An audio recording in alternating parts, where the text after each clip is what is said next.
For the record, meron po ba kayong staff? I do not have any staff named Beng Ramos since I entered the Senate.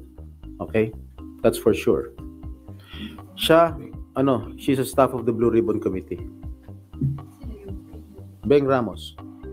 Staff siya sa Blue Ribbon Committee. She was never my staff in my office. When I first entered the Senate, up to the present, wala akong Beng Ramos na empleyado. She's not close to me. Wait. Oh, I must admit, naging girlfriend siya ng isang staff ko. Tapos. Kabisuhan rin daw siyang babahiran uli ang kanyang imahe bilang the bad one. Which probably explains why sinabi ni Marcoleta na, safe ka na kasi hindi siya napangalanan.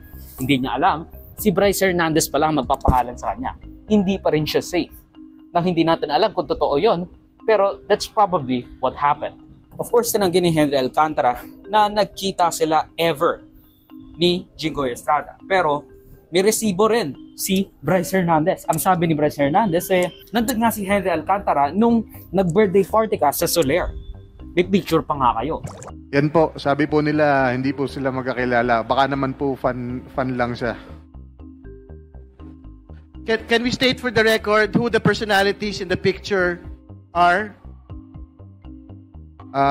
Yung boss ko po, si Boss Henry Alcantara. At saka po si Senador na akala po niya ligtas na siya.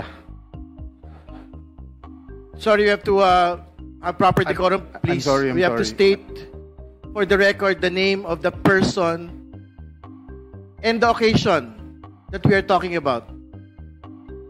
I believe, Your Honor, ito po yung birthday sa Soler na ito nga po yung parang sa 10th po ng Soler ginawa yung birthday ni Senator Jinggoy Estrada po. Again, to be very clear, who are the personalities? Please state for the record in this picture.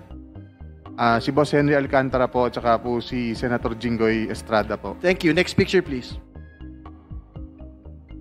So again, these are pictures with known personalities during the birthday of Senator Jinggoy Estrada. Is this correct?